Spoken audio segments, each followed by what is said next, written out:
Welcome to this explainer. Today, we're diving straight into an absolutely massive, yet somehow completely overlooked global powerhouse, the ASEAN Economic Community. You know, when we talk about global economic blocs, almost everyone immediately jumps to the European Union or North America. But the ASEAN Economic Community, it's literally like a massive iceberg. What we see on the surface is just a tiny fraction of its true scale. It is highly impactful, it's deeply interconnected, but mostly, it's hidden from everyday public awareness. So today, we're going to break down the massive expectations set by this community and the incredibly complicated reality of actually trying to make it work. To really wrap our heads around why this matters, we have to look at the staggering scale here. 618 million people live in the ASEAN region. 618 million! Coupled with the projected GDP of $2.6 trillion, this makes ASEAN the third largest economy in all of Asia, right behind China and Japan, and the 10th largest in the entire world. We are talking about an absolute economic titan with an incredibly dynamic workforce. Okay, let's dive into Section 1, the hidden economic giant, and trace the origins of ASEAN. Now, this bloc didn't just magically appear overnight. It's the result of decades of strategic planning. It all started way back in 1967 as a political cooperative among just 5 founding nations: Indonesia, Malaysia, the Philippines, Singapore, and Thailand. But they quickly realized that economic integration was the real key to global competitiveness. So, jump to 1992, they launched AFTA, the ASEAN Free Trade Area. Fast forward again to 2007, the leaders signed the AEC Blueprint, officially setting their sights on a deeply integrated economic community that they aimed to realize by 2015. Basically, they were shifting from a simple, loose cooperative into a truly unified economic force. Which brings us nicely to Section 2, Blueprint for a Single Market. So back in 2007, these leaders had a really ambitious expectation. They aimed to create a massive, seamless market to directly rival those other major global blocs we talked about, and of course, attract major foreign direct investment. The AEC blueprint they came up with rests on 4 foundational pillars, and the ultimate objective? To literally double the overall GDP of the member states. They envisioned a single market and production base, they wanted a highly competitive economic region, equitable economic development across all member states, and full integration into the global economy. In theory, this meant the completely free flow of goods, services, investment, capital, and, crucially, skilled labor across all national borders.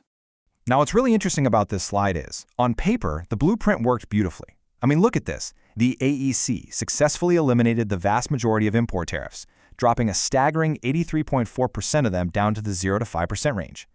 When you measure integration purely by the removal of trade tariffs, ASEAN looks like a resounding, textbook success story.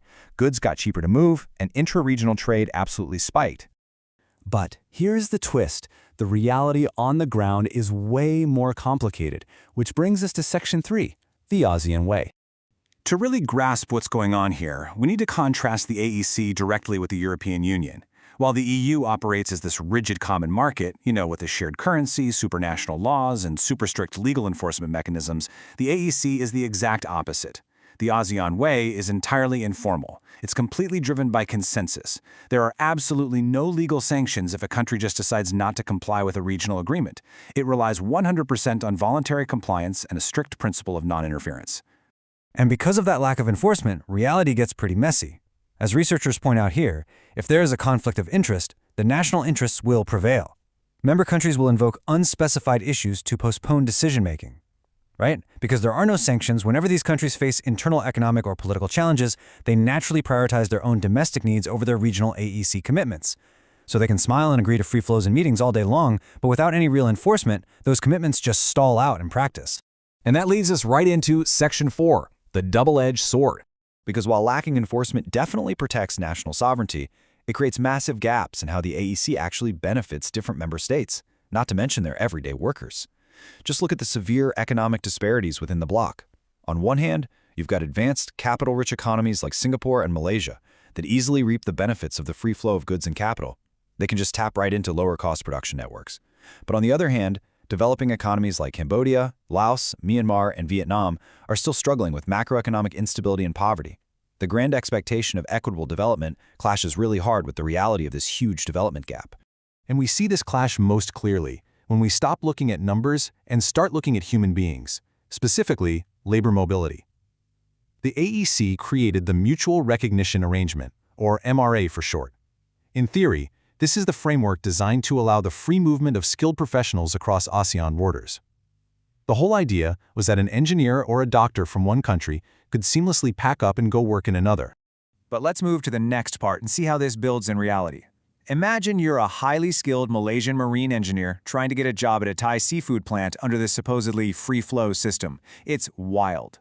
First, you have to sign a 2-year contract written entirely in Thai. Second, you must officially certify your degree and prove you have exactly 5 years of highly specific experience. Third, you've got to take and pass a Thai language exam with a score of over 60%. And finally, you must submit a grueling 12-page MRA approval form.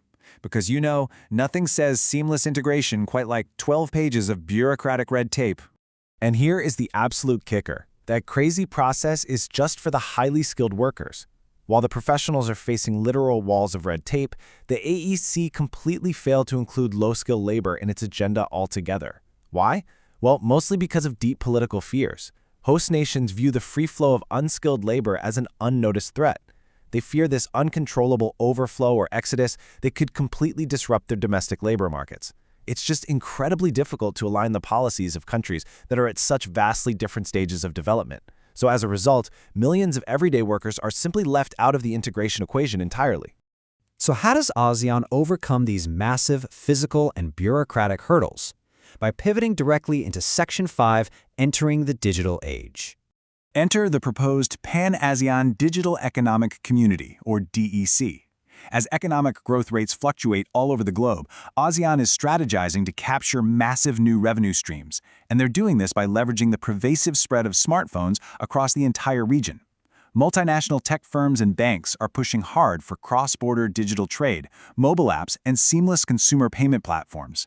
Essentially, they're trying to bypass all that physical red tape we just talked about by integrating digitally, hoping to create a dynamic IT and knowledge economy. Which leaves us with this vital, truly provocative question to ponder. Can a digital economic community actually balance the massive socioeconomic diversities and deeply entrenched national interests of the ASEAN nations? Can a digital pivot really bridge those developmental gaps, bypass the lack of legal enforcement, and finally realize the true hidden potential of this $2.6 trillion giant? The ASEAN Economic Community is a marathon, guys. It's not a sprint. And the whole world is watching to see exactly how this digital era shapes its future. Thank you so much for joining me for this explainer, and I really hope this helped you see the massive iceberg beneath the surface.